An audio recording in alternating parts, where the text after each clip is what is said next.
Rise and shine your light and opulent solution seekers.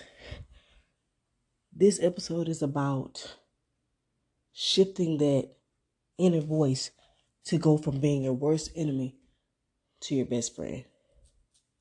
So I'm going to start off by saying, stop having these fear-focused conversations with people.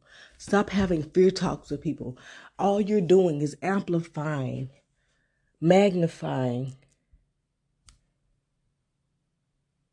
and reinforcing the fear that you have. Now, this is not to say don't vent about your fears and like express how you have these fears, but what you're doing is proving your mind right when it comes to your fears. And in proving your mind right, you're paralyzing yourself. You're stopping yourself from making the changes that you need that are necessary. You're stopping yourself from taking the risk that is necessary to gain success. The definition of insanity is doing the same thing over and over, expecting a different result. How can you get a different result if you're no longer, or if you've never tried to do something different outside of the norm, outside of what you've been conditioned to see and programmed to think? It does not mean you can't have the fear, but the thing about it is, fear is ultimately an illusion. And even though you have them, you have to learn how to conquer everything head on and realize that you need to work with the fear, not against it. You know what I'm saying? So being open and honest about it is one thing, because that does give you a certain level of empowerment. You can say, yeah, I'm scared of this, but I'm going to do it anyway. You see what I'm saying? So that is a mindset that you need to have. And in reprogramming yourself, reprogramming your mind, shifting your mindset, it's going to take for you to be in environments where you're not bonding through fears, where you're not surrounded only by people who have the same mindset as you. How do you expect to get out when there's no one who has a vision or even the conception of even escaping? Most of the people that are in that barrel that you're in have accepted the life of misery, have accepted the future, their reality. And this is not to say anything down on this group of people, because at the end of the day, deep down, some of them want to get out, but they just don't know how. And that acceptance is a part of their survival. To gain the level of sanity, sometimes we've accepted situations that were disfavorable to us or that were miserable to us, but we accepted it because we couldn't see any way out. There was no light worker. There was nobody to come through and give you a glimpse of hope, to implant the seed of possibility. There was no one around for some people, but you have that calling. This is why you are seeking motivation. You are seeking people who are, as your level of consciousness is widened and ascends and it evolves, you're seeking people who speak in your language. Right now, you're surrounded by people who don't speak their language, and all that is doing is continuously anchoring you back to the reality that you're trying to escape from. You're constantly engaging in conversations that don't do anything for you. You're constantly wasting your energy. You're constantly discouraging yourself. You're creating an inner voice that is not your biggest cheerleader, not your biggest fan, not your coach, but someone who is miserable, someone who is wounded, someone who is fearful, someone who wants to just stay tucked away in that closet. And that is no longer who you want to be.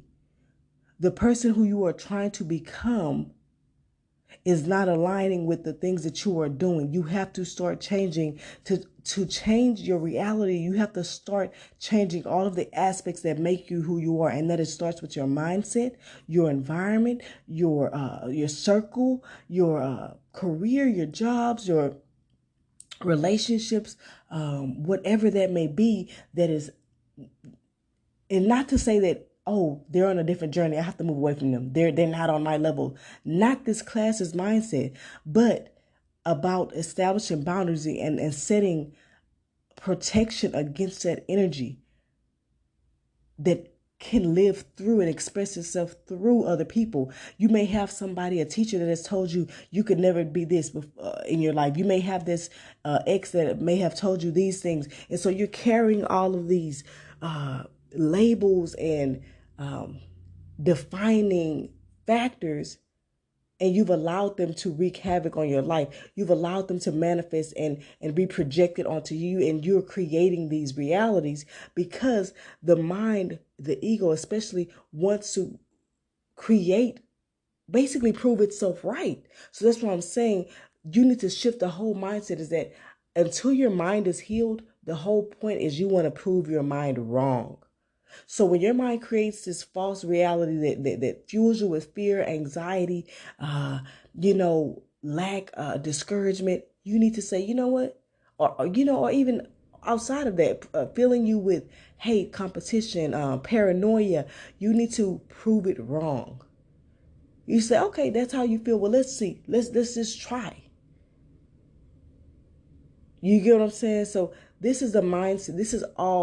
These are all tactics that I use to conquer my mind, to conquer the programming, the conditioning, the narratives, aka stories that my mind has created over time based off of one encounter, or a TV show, the media manipulation, or third person, third hand stories that I've heard about this person down the way that I've never heard of or never seen, but this is a story, so it must be true. This must be a common thing. Because what you have to realize is don't give stories and power and wisdom or knowledge only so much power.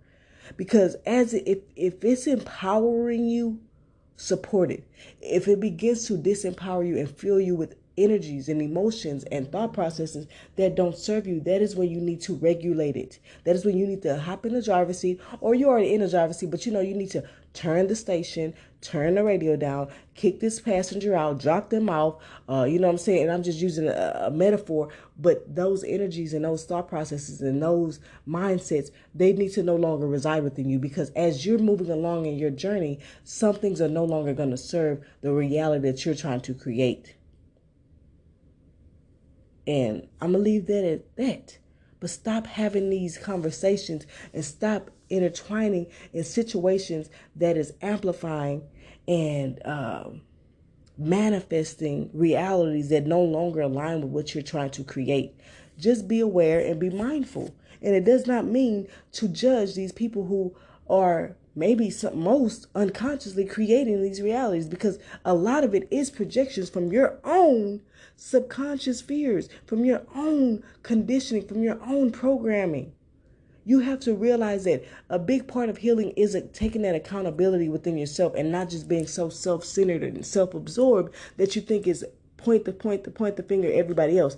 You have to be able to, like I said in my other post, take accountability, have that coming to Jesus moment with yourself first, so that you can truly assess what is going on within you, because that is the most powerful energy, whatever is going on within you. And what you need to release, what you need to purge, what you need to remove and reprogram and redefine, or whatever, to continue to. The goal is empowerment. Keep that in the back of your head. Give yourself all of the positivity and love and the highest frequency of things within this world. And as things shift and as meanings change and definition, connotations shift, because the enemy is always going to try to create tactics to keep us down. As those shift, you shift with it. You have to learn how to be adaptive. That is one thing that I can say as Black people we have in the bag. So you have to learn how to pull out those tools that have been ancestrally ingrained within you to keep pushing. As always, keep God first. Peace, love, light, and healing energies. Be open to receiving them. I love you guys. Peace out.